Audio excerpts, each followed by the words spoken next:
வணக்கம் மக்களை, சொல்வத்த ஜீவிக்கு மனமார்ந்த அன்போடு 2:55க்கு வரவேற்கிறேன். ஓகே, ட்ரெஸ் வாஷ் பண்ணியாச்சு.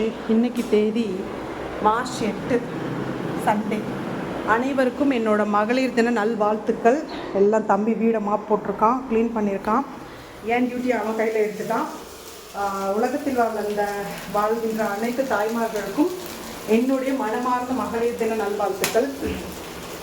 எல்லா விஷயத்தையும் தியாகம் பண்ணி, எல்லா விஷயத்தையும் நம்மளுக்கு என்ன பிடிக்குன்றத மறந்து, நம்மளுக்கு என்ன வேணுங்கிறத மறந்து, நம்ம ஆசைகள் கனவுகள் எல்லாத்தையும் தியாகம் பண்ண ஸ்டேஜெல்லாம் போய் இப்போ 2026 எனக்கு இது இருக்குது, எனக்கு இது வேணும், எனக்கு இது நான் பண்ணணும், நான் பேலன்ஸ் பண்ணிக்கிறேன். வீடாக இருந்தாலும் சரி, பிஸ்னஸாக இருந்தாலும் சரி, டான்ஸாக இருந்தாலும் சரி, ட்ரைவிங்காக இருந்தாலும் சரின்ட்டு எல்லாருமே முன்னேற்று ஆண்களை விட பெண்களுக்கு என்ன சொன்னாலும் ஒரு படி பொறுப்பு ஜாஸ்தி தாங்க. டைமுக்கு பிள்ளைங்களுக்கு சாப்பாடு கொடுக்கணும், ஹஸ்பண்டுக்கு கொடுக்கணும், வீட்டு வேலையை பார்க்கணும், பேலன்ஸ் பண்ணணும், ஓடணும், ஒடியாடணுன்றது அதே ஈக்குவல் ஆண்கள் இருக்காங்க. பட் 100க்கு ஒரு 90% தான் அந்த மாதிரி. 90% பெண்கள் தான், 10% அந்த மாதிரி ஆண்கள். பெண்களுக்கு ஈக்குவலாக இணையாக வீட்டில் குடும்பத்தை கவனிக்கிற ஆண்கள் இருக்காங்க. அந்த ரொட்டீன்ஸை எடுத்து நம்மளும் அதுக்கு ஈக்குவலாக பண்ணணும், பிடிக்கணும் அப்படின்ற 10% தான் இருக்காங்க. எல்லா ஆண்களும் கிடையாது. நம்மளுக்கு சம்பளம் போய் சம்பாதிச்சு வந்தால் நம்ம ஆண்கள் அப்படின்ற ஒரு டாபிக் போயிட்டு போத் ஆர் ஈக்குவல், 2 பேரும் சமம் தான். நீயும் சம்பாதிக்கிற, நானும் சம்பாதிக்கிறேன். நீ அப்பா அம்மாவை விட்டுட்டு எனக்காக வரேன், நானும் அப்பா அம்மாவை விட்டுட்டு உனக்காக தான் வரேன். நீ எனக்காக வாழும்போது நானும் உனக்காக வாழ்கிறேன். ஈக்குவாலிட்டி வந்துருச்சு. ஸோ அது நல்ல விஷயம்தான். ஈக்குவாலிட்டி வந்ததில் நல்ல விஷயந்தான். அதை புரிஞ்சுக்கிட்டு எல்லா பேரண்ட்ஸும் இப்போ ஃபாஸ்ட் வேர்ல்டுன்றதுனால யாரையுமே குற்றம் சொல்கிறதுக்கு இல்லை. அவங்கவுங்க வேலை, அவங்கவுங்க டிசிஷன், அவங்கவுங்க ஒர்க், அவங்கவுங்க லைஃப், அவங்கவுங்க பீஸ்ஃபுல், அவங்கவுங்க ஜாய் அப்படின்ற மாதிரி போயிடுது. ஸோ 4 நாள் ஒர்க் அவுட்டு, 1 வீக் ஒர்க் அவுட்டே போச்சு. கொஞ்சம் குண்டாக இருப்பேன், மீன் வறுக்கிறேன். அதனால் ஸோ இப்போ போத் ஆர் ஈக்குவல்ன்ற லெவல் என்ன இருந்தாலும் பொறுப்புகள் ஜாஸ்தின்றதுல ஒரு படி மேலே தான் பெண்கள். இப்போ ஜீவி என்ன சமைச்சிருக்கேன்னா, அம்மா சரிதான், நான் இப்போ தான் செய்கிறேன். இதை ஆக்சுவலாக தேங்காய் ஊற்றியும் தேங்காய் மிளகு முந்திரி போட்டு பேஸ்டாக்கி ஒரு குழம்பாகவும் வச்சுக்கலாம். இல்லை எனக்கு ஒரு நேரத்துக்கு போதும், நான் இப்படியே நல்ல விதமாக சமைச்சு சாப்பிட்றேன்னு சொல்லிட்டு இப்படியும் வச்சுக்கலாம். ஸோ பரட்டி போட்டு சாப்பிட்றதுனால வச்சுக்கலாம். அதுக்கப்புறம் என் லைஃப்லேயே ஃபர்ஸ்ட் டைம் இந்த மீன் வாங்குகிறேன், முதல் வாட்டி. என்னம்மா பண்ணா மீனோ ஏதோ ஒன்று சொன்னாங்க, நான் வாங்கவே மாட்டேன். இதுதான் ஃபர்ஸ்ட் டைம் பண்ணா மீன் வாங்கியிருக்கேன். 1/2 கிலோ, அது 1/2 கிலோ, இது 1 கிலோ. ஸோ இவ்வளோ தான் ஜீவி சமையல். அதுக்கப்புறமேட்டு பார்த்தாச்சா, சாதம் காலையிலே காக்காக்க வடித்தது போக எனக்கு எடுத்து வச்சுருக்கேன்.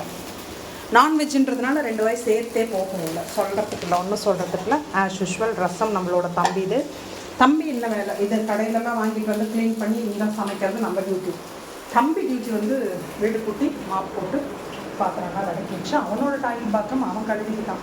ஏன்னா நம்மளுக்கு நான் சொன்ன மாதிரி அந்த 2 மந்த்ஸ் தான் நான் சொன்னேன் இல்லையா, ஒவ்வொரு மந்த் ஷெட்யூலும் எனக்கு தெரியும். இந்த மாதம் நான் பிஸியாக இருப்பேன், இந்த மாதம் நான் ஃப்ரீயாக இருப்பேன். அதை வச்சு தான் அவங்கக்கிட்ட சொன்னேன். ஸோ இந்த மாதம் கொஞ்சம் என்னோடய பிஸி ஷெட்யூல் ஆரம்பிச்சிருச்சு. நான் ஜனவரி மந்த்து சொன்னது யாருக்கெல்லாம் ஞாபகம் இருக்குன்னு தெரியல. ஸோ அதனால் இந்த மாதிரி வீடியோவும் வரும். நிறைய பேர் லைவ் எப்போ வரீங்கன்னு கேட்டிருந்தீங்க. கொஞ்சம் கடினமான தினங்கள் தான். சப்ஸ்கிரைபர் லைஃப்காவது வரத்துக்கு முயற்சி பண்ணுறேன் இன்றைக்கி, ஓகேவா? ஏன்னா அப்புறம் ஜெயச்சந்திரன் மாடரேட்டர் எடுத்துக்கிறேன்னு சொன்னீங்க, சந்தோஷம். ஏன்னா மாடரேட்டர் யார் எடுத்துக்கிறீங்கன்னு சொல்லி கேட்குறப்போல யாரும் வரல. ஏன்னா அப்போ எனக்கு நிறைய நாட்கள் வீட்டில் இருக்கிற மாதிரி இருந்துச்சு, தேவைப்பட்டது. ஏன்னா இந்த மாதம் ஃபுல்லாக நம்மளுக்கு ஷெட்யூல் இருக்கும் இல்லைன்றதை நம்மளுக்கு தெரிஞ்சதுனால நான் மாடரேட்டர் எடுத்துக்கலீங்களான்னு கேட்டேன். நீங்கள் நான் எடுத்துக்கிறேன் அப்படின்னு சொன்னதுக்கு ஃபர்ஸ்ட் ஆஃப் ஆல் பெரிய தேங்க்ஸ். அப்படி பண்ணும்போது டெய்லி நம்ம லைவ் வரணும், டெய்லி அது ஒரு எக்ஸ்ட்ரா டியூட்டி மாதிரி தான் இருந்துச்சு எனக்கு. சம்டைம்ஸ் ரிலாக்ஸாக இருக்கும், சம்டைம் ஹெக்டிக் ப்ரெஷர். இது என்னடா இது புது தலைவலியாக இருக்குது அப்படின்ற மாதிரி கண்டிப்பாக இருந்துச்சு எனக்கு. பட் அதெல்லாம் க்ராஸ் பண்ணி தாண்டி தான் வரணுன்றது மற்ற பிரச்சனைகள் பேலன்ஸ் பண்ணும்போது இது ஒரு விஷயமே இல்லைன்ற மாதிரி தான் எனக்கு தோணுது. ஏன்னா எவ்வளோ விஷயத்தை நம்ம ஹேண்டில் பண்ணுறோம். ஒரு நாளைக்கு நம்ம ஷூட்டிங் ஸ்பாட்டில் கிட்டத்தட்ட 65 பேரை நம்ம மேனேஜ் பண்ணியிருக்கிறோம். லைட் மேன்ஸை பார்க்குறோம், டெக்னீஷியன்ஸை பார்க்குறோம், தெர்மாக்கோல் பிடிக்கிறவங்கலேருந்து, கேமராமேன் அசிஸ்டன்ஸ்லேருந்து, ஆர்டிஸ்ட் அசிஸ்டன்ஸ்லேருந்து, டிரைவர்லேருந்து எல்லாத்தையும் நம்ம வந்து மேனேஜ் பண்ணிட்டு தான் போகிறோம். அப்படி பார்க்கும்போது இதெல்லாம் ஒன்றுமே இல்லை சத்தியம். அதனால் லைவ் வந்து எப்போ வரேன்றது எனக்கே தெரியல. இன்றைக்கி வரலாமா வேணாமா, இன்னும் கொஞ்சம் வேலைகள் இப்போ தான் முன்னே காலையிலேருந்து சாப்பிடல, இப்போ தான் வேலைகள் போயிட்டே இருக்குது. அடுத்து நாளைக்கு ஷூட்டிங் இருக்கிறதுனால நாளைக்கு தேவையான விஷயங்களை பார்க்கணும். ஹேர் வாஷ் பண்ணல, ஹேர் ஆயில் கூட இன்னும் வைக்கலை. யோசிச்சுக்கிட்டே இருக்கேன் என்ன பண்ணுறதுன்னுட்டு. பார்ப்போம். எனிவே வீட்டில் இருக்க எல்லாருக்குமே சரி, தாய்மார்களாக இருந்தாலும் சரி, குழந்தைமார்களாக இருந்தாலும் சரி, அனைத்து வயதானவர்களாக இருந்தாலும் சரி, யாராக இருந்தாலும் சரி, என்னோடய மனமார்ந்த மகளிர் தின நல்வாழ்த்துக்கள். மார்ச் 8 இப்படி உட்காந்துருக்கிறது எனக்கு சுதந்திரம். இந்த சுதந்திரம் வந்து நம்மளுக்கு கிடச்சிருக்கு. எல்லாருக்குமே எல்லா விஷயமும் நினச்சதெல்லாம் கிடைக்கிறது கிடையாது. நினச்சதை ஃபஸ்ட் ஆஃப் ஆல் சாப்பிடக்கூட முடியாது. அந்த விதத்தில் நம்மலாம் மற்றவங்கள நான் பார்க்காம சொல்லக்கூடாது. ஒரு விதத்தில் வந்து ஃபேமிலி லைஃப் இல்லைங்கிற பட்சத்தில் ஒரு விதத்தில் கம்மியாக இருந்தாலும் ஒரு விதத்தில் நான் வந்து ஆசைப்பட்ட விஷயத்தை தான் நோக்கி போகிறேன். ஆசைப்பட்ட சாப்பாடை சாப்பிட்றேன், ஆசைப்பட்ட விஷயத்தை நான் நிறைவேற்றுறேன். எனக்குள்ளே ஒரு லட்சிய பாதையை அமைச்சுக்கிட்டு தடமே தெரியாமல் போயிட்டுருக்கிறதுக்கும் நம்ம எங்கடா போகிறோன்னு யோசிக்கிறதுக்கு எனக்குன்னு ஒரு வழிவகுத்துட்டு போகிறதுல ஐ எம் ஹாப்பி. இந்த லைஃப் எனக்கு ஓகே தான், எனக்கு பிரச்சனை இல்லை. ஸோ எனிவே பாருங்கள், சப்போர்ட் பண்ணுங்கள், என்ஜாய் பண்ணுங்கள். உங்களுக்கு சப்ஸ்கிரைபர்ஸ்க்கு வீடியோஸ் வந்துட்டு தான் இருக்கேன், நான் போட்டுக்கிட்டு தான் இருக்கேன். என்னென்னன்றது பார்த்துட்டு தான் இருக்கீங்க. அதை உங்களுக்கு மட்டும்தான் தெரியும். ஓகேவா? சப்ஸ்கிரைபர்ஸில் பார்க்குறது சப்ஸ்கிரைபர்ஸ்லேயே கமெண்ட் பண்ணுங்கள். ஜென்ரல் லைவில் சப்ஸ்கிரைபில் என்ன இருக்குன்றதை கமெண்ட் பண்ண வேணாம். ஓகேவா? ஓகே. இனிமேல் இன்ஸ்டாவையும் வாட்ச் பண்ணுறீங்க 2 பேர். Thank you, bye bye, love you, take care. Evening என்ன பண்ணுறன்றதை யோசிச்சுட்டு வரேன். ஓகே, பாய். டைம் இருந்தால் வரேன்.